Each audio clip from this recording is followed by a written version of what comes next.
2014 was an interesting year for Marvel Comics, because I don't think anybody could have predicted the surprise success of Kamala Khan as Ms. Marvel. So later that year we got things like Jane Foster becoming Thor, and Sam Wilson becoming Captain America, and their big crossover event was Axis, where many good guys became bad, and many bad guys became good.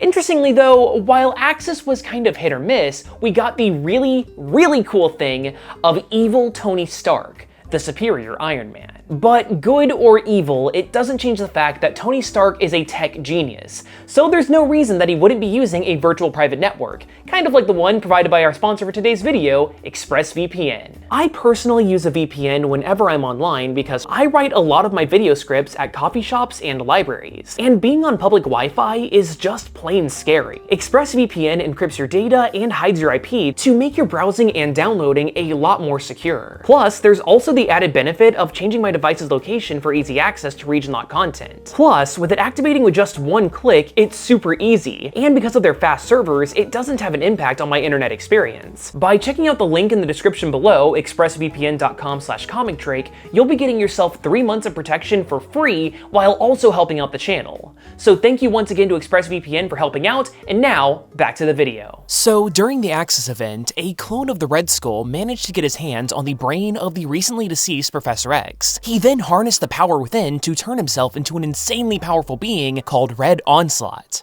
Because comics. Red Onslaught sent waves of hate throughout the world, leading to what would be known as World War Hate. In order to combat this, Scarlet Witch and Dr. Doom teamed up to cast an inversion spell in order to draw out Professor X's consciousness. This worked a little too well, as everyone close to the fight was also hit by the spell. While most of the other inverted folk messed around in the Axis book, Tony actually left to do his own thing, which was covered in the comic that we're focusing on today, Superior Iron Man. Written by one of my favorite comic writers of all time, Tom Taylor, and illustrated by the rotating cast of Yildiray Shinar, Laura Braga, and Philippe Watanabe, Superior Iron Man is one of my favorite series ever starring Tony Stark. If there's one thing that I really love about Tom Taylor, it's that he really seems to get the characters that he writes, or at the very least, he seems to have a specific goal in mind for them. I think this is a pretty big reason why he's famous for alternate universe books like the Injustice series and Deceased. It's fair to say that Superior Iron Man is very much in line with the portrayals of characters that Taylor wrote for Injustice, where many of DC's beloved heroes have become militaristic and downright fascist icons. However, during the Injustice series, you can still see the core of the characters, and the inciting events that led them down their change of perspective is believable, especially since it usually happens in steps. For Superior Iron Man, we admittedly don't get the luxury of this being a gradual and believable process, since the inversion is literally just because of a magic spell. That being said, this personality shift does work for Iron Man in this case, because as Taylor mentioned, this version of Tony was meant to be his persona before becoming Iron Man, but taken up to 11.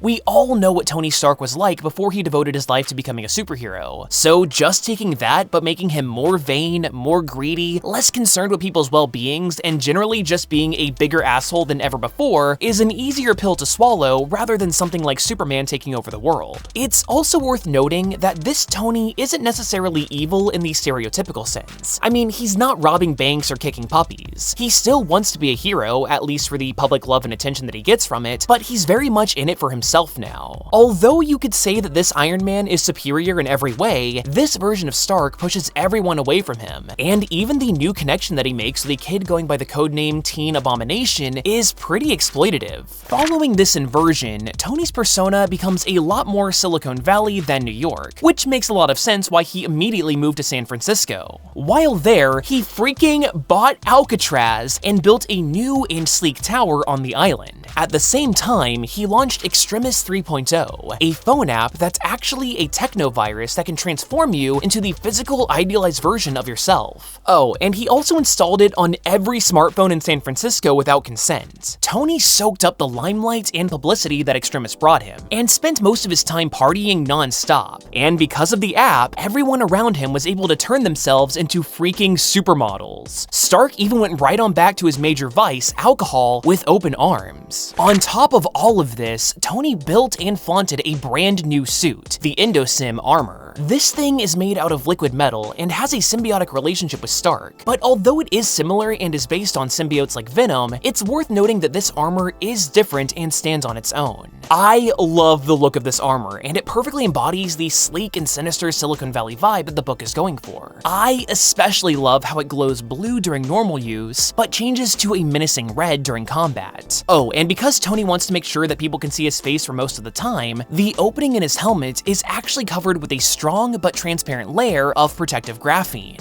This is a fantastic touch for how over-the-top vain this version of the character has become. Anyway, Extremis 3.0 became a massive success overnight. After all, there's not a lot of people that wouldn't want to take advantage of something as awesome and revolutionary as an app like this. However, it turns out that Iron Man was following the drug dealer model of the first hit being free, since after the limited free trial of the app was over, he was going to charge a $100 per day fee. This created a whole host of new problems for the city, such as increasing the divide between the upper and lower classes, and there was also an uptick in crime as people were willing to do anything to become that perfect version of themselves once again. This was a great setup that allows for a lot of storytelling to get done, and what's fascinating to me is that although it's only 9 issues long, Superior Iron Man was able to go through 2 separate but intertwining arcs that both tell satisfactory stories. The first arc puts Iron Man in conflict with another hero that recently moved to San Francisco, Daredevil. Murdock was not a fan of the crime in San Fran escalating because of Stark's presence, so he confronted Tony and got his ass handed to him pretty quickly.